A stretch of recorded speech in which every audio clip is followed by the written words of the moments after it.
terjadi di pasar. Jadi ini kita akan mempelajari tentang materi pasar dan mekanisme harga.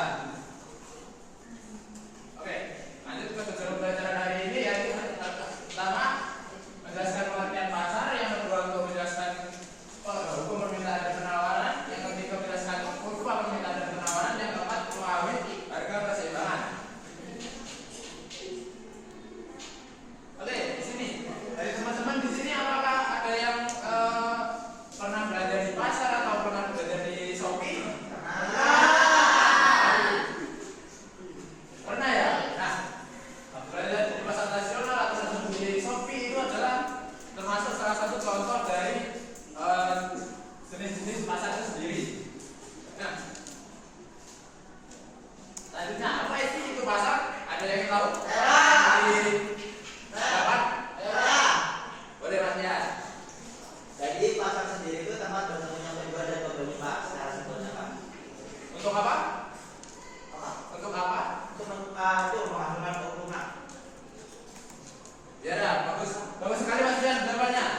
Tapi kira-kira kalau memang pasar itu tempat bertemunya penjual dan pembeli, apakah misal kalian itu ingin membeli barang yang produknya itu dari Bekasi misal, terus kalian itu asalnya itu misal dari Jawa Timur, apakah kalian harus bertemu dengan penjualnya?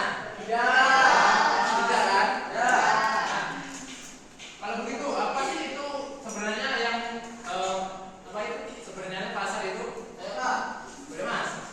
Jadi pasar itu juga sebenarnya permintaan dan penawaran, Pak. Untuk apa? Untuk memenuhi kebutuhan. Oke Mas, baik sekali.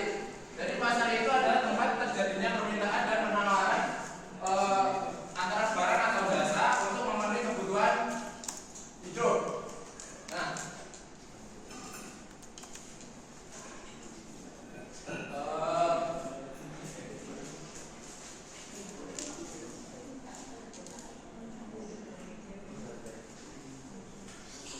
jadi kita nggak perlu untuk sekarang ini, karena teknologi sudah maju, kita tidak perlu untuk menemui penjual untuk meminta sebuah barang. Jadi artinya pasar itu pengertiannya diganti jadi terjadinya permintaan dan penawaran. Oke, selanjutnya ada jenis-jenis pasar. Yang pertama ada pasar tradisional. Nah, pasar tradisional sendiri ini memiliki ciri-ciri yaitu jenis-jenisnya ada 3, yaitu pasar tradisional, pasar modern, dan pasar digital. Kalau pasar tradisional itu contohnya itu kayak pasar sore, pasar subuh, pasar pagi, pasar siang, pasar pon. Nah, itu adalah contoh pasar-pasar tradisional.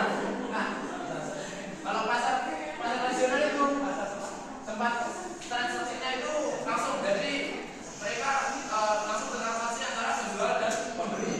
Yang kedua, barang-barang yang disiapkan itu merupakan barang kebutuhan sehari-hari seperti sayuran, buah-buahan atau yang lainnya. Terus kalau di pasar tradisional itu harga itu bisa ditawar-menawar. Nah, beda dengan pasar modern. Pasar modern ini contohnya adalah kayak Indomaret atau Alfamaret. Nah, kalau di Indomaret harga itu tetap dan tidak bisa ditawar. Nah, selain itu tempatnya lebih bersih dan lebih nyaman. Nah, beda lagi dengan pasar digital. Kalau pasar digital itu transaksinya akan menggunakan internet, jadi tidak perlu untuk bertemu dengan penjual atau pembelinya langsung. Dan itu menggunakan aplikasi dan bisa melalui pembayaran digital agar pembayaran lebih mudah. Oke, lanjut ke pengertian permintaan dan penawaran.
kayak hobi atau favorit minuman yang kalian suka, terus harga minuman itu naik dari 5.000, misal minumannya 5.000 terus naik ke 10.000, naik berapa kali lipat, apa yang akan kalian lakukan?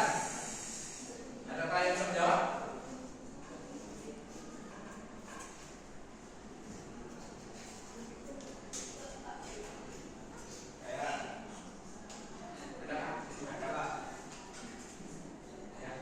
Ya, silakan Mas.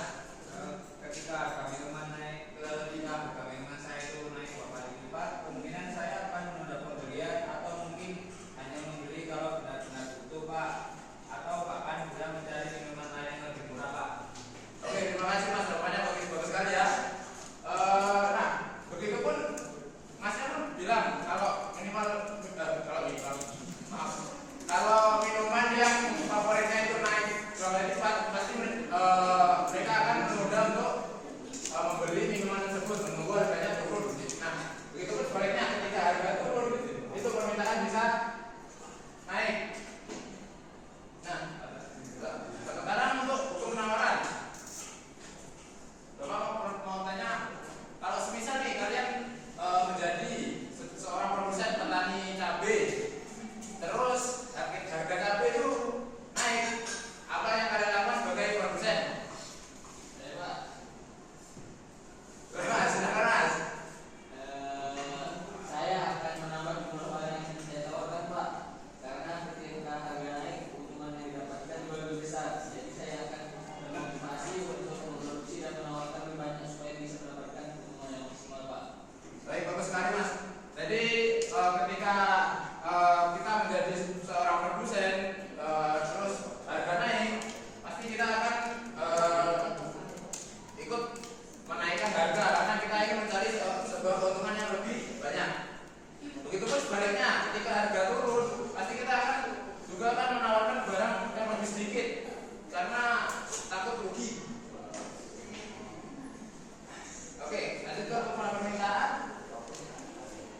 Ukuran permintaan di sebelah kanan dan ukuran permintaan di sebelah kiri.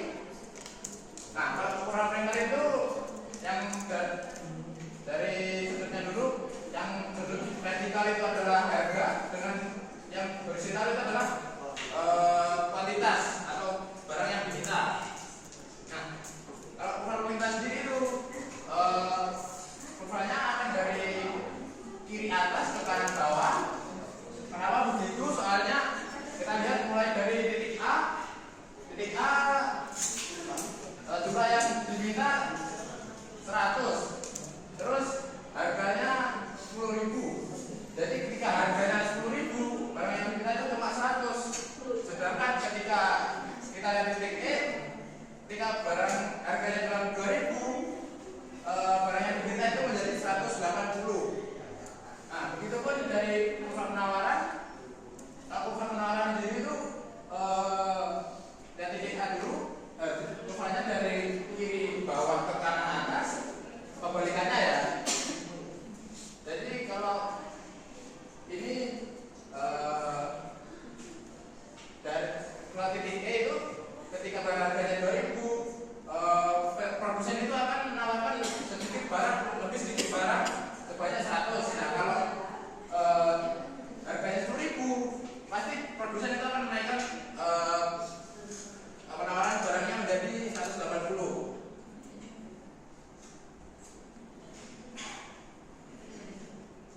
Oke, masuk ke harga keseimbangan. Harga keseimbangan adalah harga ketika permintaan sama dengan penawaran. Nah, dan rupanya itu yang ke kanan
semuanya.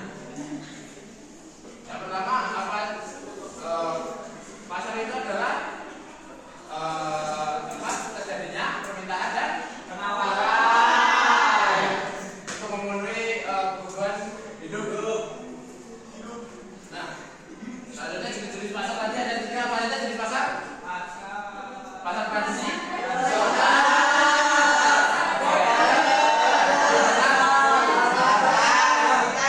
oke. Selanjutnya buku untuk permintaan dan buku permintaan. Ketika harga naik, permintaan akan turun. Kalau harga turun, permintaan akan naik. Nah, kalau penawaran, misal harga naik, penawaran akan naik. Kalau harganya turun, penawaran akan turun. Bagus sekali ya teman-teman pemahamannya hari ini. Nah, sekarang Bapak mau ngadain kuis nih. Nah, dalam kuis ini kalian akan mengerjakan